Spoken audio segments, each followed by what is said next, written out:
हमारा कॉमर्स सार जीव प्राणी है, इसमें गाथा नंबर 113 से पेज नंबर 72 से, नहीं पेज नंबर क्या है आपका? 62 है। ये वाली पुस्तक जिनके पास है उसमें पेज नंबर 72 है।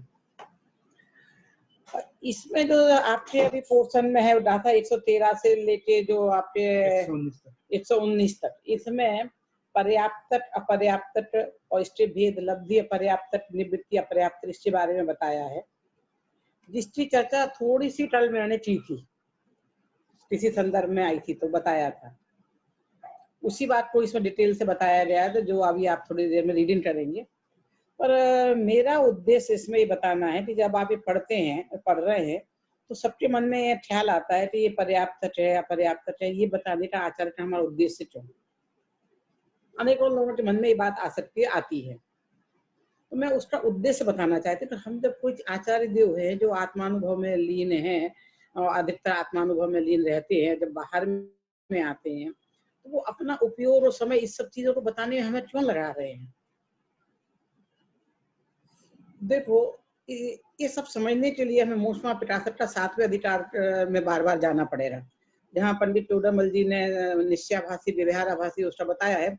बीच में उन्होंने ये सब चीजें हमें बताइए, स्पष्ट भी किया है, सिद्ध भी किया है। क्या बताया है हमारे लिए, जब दर्शाया है हर चीज को कि हमें सारे शास्त्र क्यों पढ़ना चाहिए, कैसे पढ़ना चाहिए, उसकी हमें आवश्यकता क्यों है, ये सब चीजें उन्होंने बताई है। तो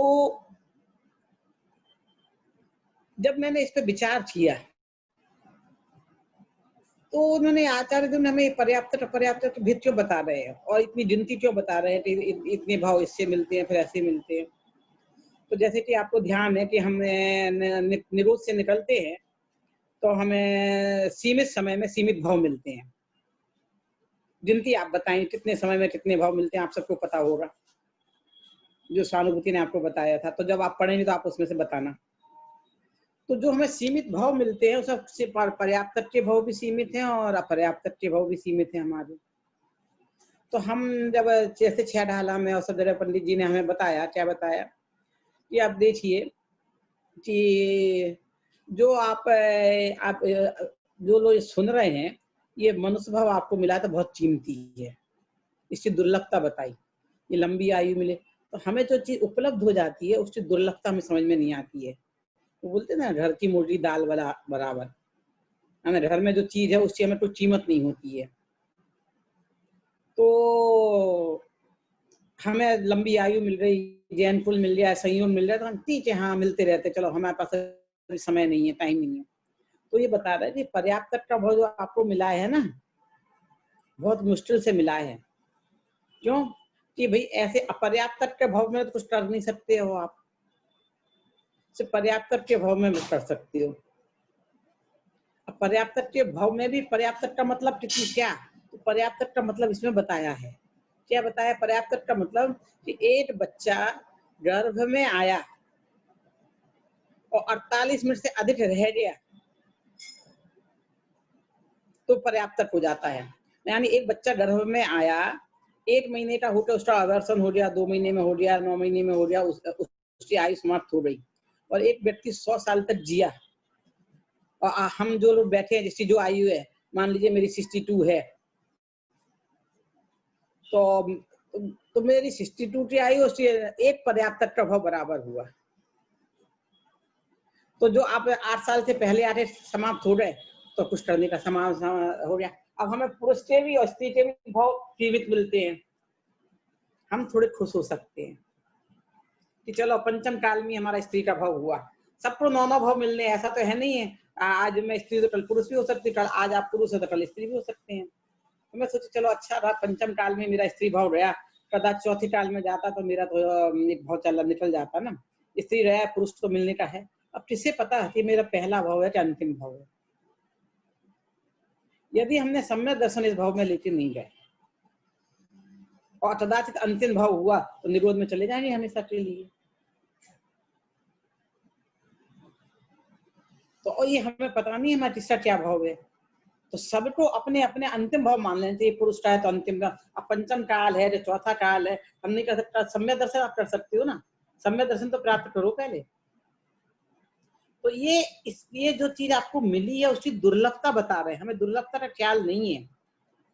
और फिर जो छह ढाले बताए, उत्तरोत्तर हर चीज दुर्लभ है। उत्तरोत्तर मतलब एक के बाद एक आयु मिलना, मनुष्य भाव, पुरुष भाव, लंबी आयु मिल रही तो फिर आपको जैन जैन कुल में पैदा नहीं हो, आप अजैन में हो गए।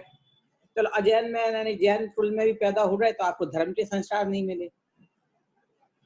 अब धर्म के संस्कार भी मिल गए तो आपको तत्व नहीं मिला, बस मंदिर पूजा पाठ में कर गए।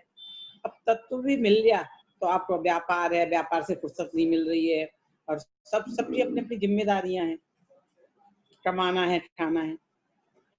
पर मैं सोचती हूँ हमारे साथ जितने लोग जुड़े हुए हैं उन सब में सबके पास इतना पैसा है, ऐसा तो नहीं है कि वो आज यदि घर में बैठ जाए और 6 महीने और साल भर घर से बाहर ना निकले तो दूसरे उनको खाने के लिए नहीं मिलेगा। जो लोग आत्महत्या कर रहे, खाने मजदूरी नहीं, हम क्या करें, हमें बाहर निकलना पड़ रहा है। और कोरोना में बाहर निकले, कोरोना लगता है और उसमें से 20% से ही मर तो जाती हैं। उन 20% में हमारा नंबर आता है कि नहीं हमें नहीं पता। यंग में नहीं आया, सीनियर सिटीजन में तो 99% जा रहे हैं, 1% बच रहे हैं।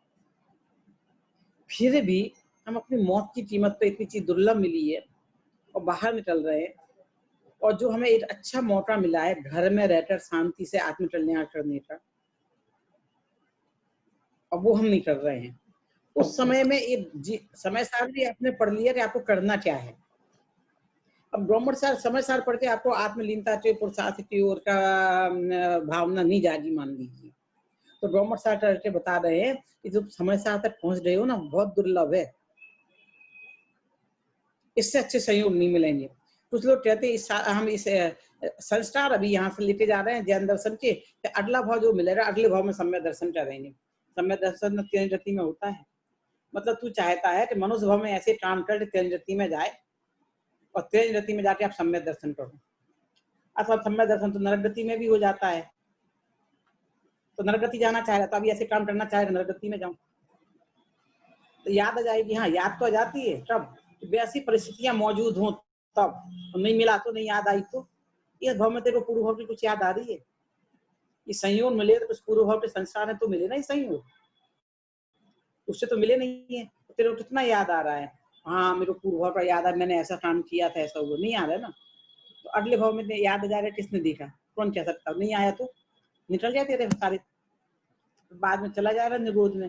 तो पर्याप्त का भाव है और तेरे को इतनी उम्र मिल गई है, तू घर बार से 2-4 लोगों को छोड़ दो, जैसे कविता जैसे जिनको मैं जानती हूँ, तो सब बड़ी उम्र के हैं जिनकी जिम्मेदारी उनके बच्चों ने संभाल ली है, अब उनके ऊपर कोई जिम्मेदारी नहीं है, फिर भी अपने माथे पर बोझ लेके चल रहे हैं। किस चीज का बोझ, चाय के लिए बोझ कि मुझे निकलना बाहर जरूरी है। शांति से बैठ के अपना आत्मकल्याण करो ना, अगले भाव की थोड़ी तैयारी कर लो ना, जाना है तो। भाव के अभाव, अब जब तुम पढ़ रहे हो 4 साल से, समझ रहे हो, ये समझ में आ गया है, तो फिर हम निश्चिंत एक काम क्यों नहीं कर सकते। तो उसकी तैयारी के लिए क्या करना वो अभी नहीं बताऊंगी मैं, अभी डॉमर सार पढ़ रहे हैं। जो अपनी दूसरी सीरीज हमने शुरू की है आनंद आनंद आनंद अनंत आनंद, उसमें लूंगी वो कि वो आप कर सकते हो, ये नहीं है कि आप कर नहीं सकते हो। जो मेरे साथ जुड़े हैं, इसमें जुड़े हैं, वो सब कर सकते हैं। वो करने की विधि क्या है, कैसे करना है, वैसे हर क्लास में कहीं ना कहीं किसी न किसी रूप में मैं आपको बता रही हूँ। पर जैसे मैं तो आचार्य कुनकुन भी पढ़ रही हूँ, समय सार भी, पर मैंने देखा समय सार में आचार्य कुनकुन ने 415 गाथाएं लिखी, प्रतिबुद्ध के लिए लिखी, 3 गाथाओं में समझ जाए, और अत्यंत अप्रतिबुद्ध के लिए पूरा लिखा। पता नहीं किसको कितना कहने में समझ में आया, कब समझ में आए। तो जब तक कोई ये ना कह दे मेरे से कि हाँ मैंने उसके लिए प्रयास किया, तो मैंने आपको कई बार होमवर्क दिया, पर किसी ने नहीं कहा कि मैंने ऐसा किया तो मुझे प्रॉब्लम रही। इसका मतलब किसी ने भी पहला कदम भी उस ओर बढ़ाया नहीं है।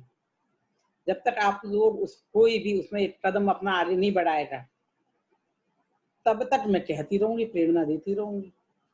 तो ये आचार्य तोमर साह जीव कांड से पर्याप्त अपर्याप्त समझ के हमें ये समझ में आया कि हाँ, और हमें ये भाव है, ये पर्याप्तता मिल गया। यदि हमने इस भाव में अपना आत्मकल्याण करने का पुरुषार्थ नहीं किया, तो फिर हमें पर्याप्तता भाव मिले और तमायु मिली, सारे कुल भी मिल रहे। कि हम अपने आसपास देखते नहीं है क्या, तमायु में चले जाते हैं, 8 साल के पहले बच्चे चले जाते हैं, युवा अवस्था में चले जाते हैं। अब हमारे ऊपर ना विषय वासना का इतना वो है, ना पंच इंद्रिय विषय भोग की ऐसी लालसा है, ना हमारे ऊपर घर की जिम्मेदारी है। हम सब जिम्मेदारी से निवृत्त हो रहे हैं। अब तो हिंदुओं के अनुसार भी वानप्रस्थ का संन्यास आश्रम का टाइम आ गया है, और फिर भी हम संन्यास नहीं ले।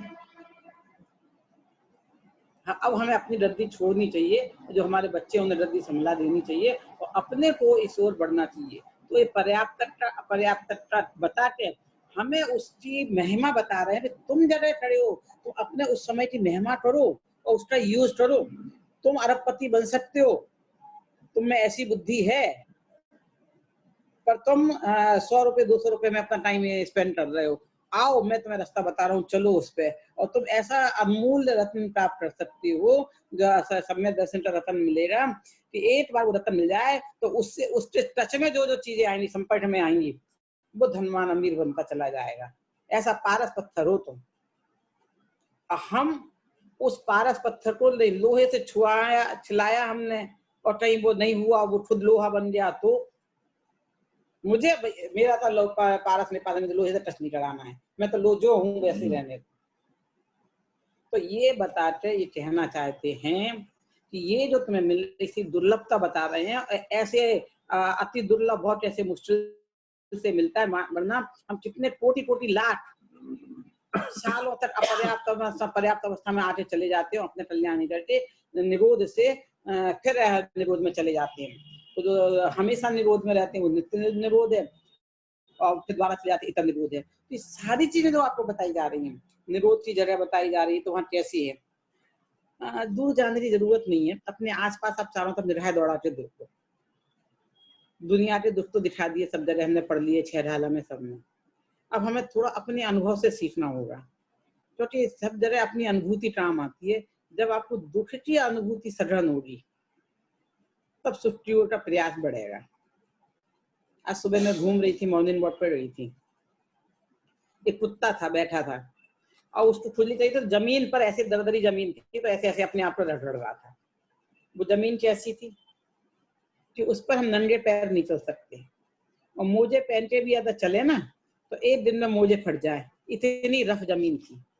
उस रफ जमीन पर उसको खुजली इतनी ज्यादा तकलीफ दे रही थी कि उस रफ जमीन पे खाल छिले जाए तो भी अपना वो रगड़ रहा था। गति का भाव हम देख रहे हैं ना। तो अब हमें यहाँ पे पीछे खुजली चल रही है, अभी मान लो मेरे को यहाँ खुजली चल रही है, अब मैं क्लास ले रही हूँ, तो आधा घंटे में से बिना खुजाए रह सकती हूँ? हम कैसे फटाक से ऐसे हाथ ले जाते, ऐसे ले जाते, कहीं भी चांद खुजा लेते। उसको भी खुजली चल रही है ना, वो तो हाथ पर अपने पीछे नहीं ले जा सकता है ना। तो जिस जगह वो आज है, यदि हमने आत्मकल्याण नहीं किया, सम्यक दर्शन नहीं किया, कल हम भी उधर हो सकते हैं। तो जो उसके और दुख हैं, भूख के, प्यास के, अपनी बात बता नहीं सकते हैं, बोल नहीं सकते हैं, सारी तकलीफें हैं। उठा रहे हैं कि नहीं उठा रहे हैं वो सारी तकलीफें, तो फिर हमें ऐसे दुख भोगने पड़ेंगे। चलो जाने दो नरक स्वर्ग की दुख की बात, ये तो तिरंजति हम देख रहे हैं ना, कोई ना कोई हम में से उठ रहा है, उनमें से हमें आएगा, हमें से उसमें जाएगा, यदि हमारे परिणाम सही नहीं हुए। तो ये जो सब बता रहे हैं, निरोध की गणना बता रहे हैं, कितने समय तक रहते हैं, तो उसमें से उछल के आना, कितना सब चीजें हैं, कितनी है। तो जो दुर्लभता है, टोडरमल जी ने अपनी स्टाइल से, छेडाला में अपनी स्टाइल से हर जगह बताई गई है, फिर भी अभी तक हमें वो दुर्लभता समझ में नहीं आई। ये मनुष्य भाव की आयु आप कितना समझते हो अपनी? कोई ये मान के चल रहा है कि मैं 100 साल तक जी लूंगा, और 100 साल तक जो जीते हैं उनकी कैसी रहती है। अब कोरोना के टाइम में तो किसी को भी अपने आयु का भरोसा नहीं था, वैसे भी नहीं था। अब जिनकी जो जितने साल चले रहे, हैप्पी बर्थडे है, तो कितने साल के हो रहे, 60 साल हो रहे, तो 60 चले रहे हैं, 80 साल की आयु में से 60 चले रहे, 20 तेरे बचे हैं। तो स्वस्थ आयु तो 80 90 85 तक की है ना। उसके बाद तो डाउन फेज आते ही है ना, 60 के बाद एक डाउन फेज आता है, 70 के बाद आता है, 75 के बाद आता है। अब किसका कितना ज्यादा उसका बजाय वो बात अलग है। तो ड्राइंग फेस में जाओ, कुछ करने की स्थिति में ना रहो। ये कभी हमारे सिर में दर्द होता है, आज क्लास अटेंड नहीं कर रहा है, क्यों? तो सिर में बहुत दर्द है। इस इतने से अंश में दर्द है, हमारे चिंतन शक्ति, सोचना विचारना खत्म, सोना चाहिए। जब पूरे हर अंग में दर्द होगा तब आप चिंतन मनन कर पाएंगे, सोच विचार कर पाएंगे। शरीर की पीड़ा है, शरीर के साथ है, उपयोग है, राहत है, शरीर की पीड़ा का एहसास होगा तो उसे पीड़ा को भोगेंगे, दुख को भोगा, आरती ध्यान होंगे तो पाप का बंद होगा। ये सारी चीजें बता रहे हैं, टाइम बता रहे हैं, स्पेस बता रहे हैं, गिनती बता रहे हैं, कितने जीवों में से कितने जीव निकलते हैं कि उनमें से एक भाग्यशाली तू है। कौन बनेगा करोड़पति में से एक भाग्यशाली तू है, तेरे को हमने चुना है। अब तू चाहे अपनी बुद्धि का प्रयोग करे तो करोड़पति बन के जा सकता है। तो हर व्यक्ति अपने आप को आजमाना चाहता है ना, तो यही कह रहे हैं कि ये तेरे को भाग्य मिला है, सौभाग्य मिला है, अपने सौभाग्य को यूज कर। और हम वो सौभाग्य को यूज नहीं कर पा रहे, और इसलिए ये सारी चीजें आचार्य देव कह रहे हैं, उनके पीछे हर चीज के पीछे एक उद्देश्य है। इन गाथाओं में 6 गाथाओं का उद्देश्य मैंने आपको बताया। अब और सब गाथाएं जो जैसे आप पढ़ेंगे, मैं चाहे तो आप उद्देश्य बताओ कि हाँ मैं ऐसी थी कि मेरे को मनुष्य भाव की दुर्लभता नहीं थी, ये पढ़ के मेरे को ऐसा लगा रही, ये चीज मुझे ऐसे मिली है। पहले तो मैं सोची थी क्या मेरे को स्त्री का भाव मिला है, कुछ नहीं कर सकते हैं। अरे पंचम काल में स्त्री पुरुष समान है, मुनि व्रत नहीं धारण कर पाओगे ना, आरिका तक तो जा सकते हो ना, तो वहां तक तो पहुंचो एक बार।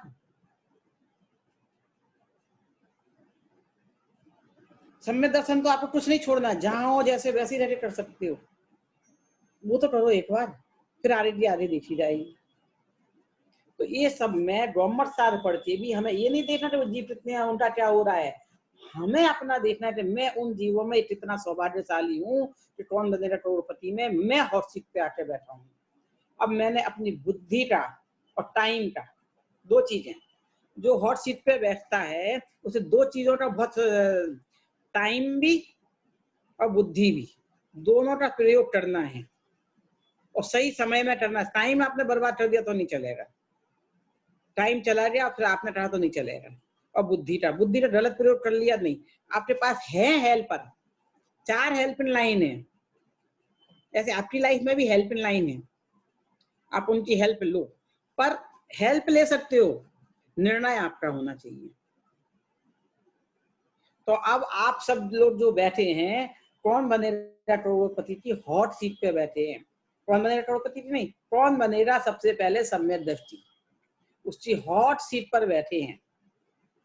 अब वो 7 करोड़ 4 करोड़, पहले 4 करोड़ मिलेंगे, फिर 5 करोड़ मिलेंगे, फिर 6 करोड़ मिलेंगे, और 4 5 6 करोड़ तक आप लेके जा सकते हो, और 7 करोड़ तक भी लेके जा सकते हो। 7 करोड़ से ऊपर का नहीं है यहाँ, 8वां करोड़ नहीं मिलने वाला किसी को, चाहे पुरुष हो चाहे स्त्री। तो स्त्रियां भी 5 करोड़ तक ले सकती हैं और पुरुष 7 करोड़ तक ले सकते हैं। अब बताइए आपको कितने करोड़ चाहिए, हॉट सीट पे आप आ गए हो, तो हॉट सीट पे तो कौन हेल्प कर देगा आपकी, गुरुजी, भगवान, शास्त्र। हाँ आप पूछ सकते हो, निर्णय आपको लेना होगा, सभी उचित निर्णय लेकर 6000 जो जितनी करोड़, अधिक से अधिक करोड़ रुपया कमाए, ऐसी मेरी भावना है। अब आप आगे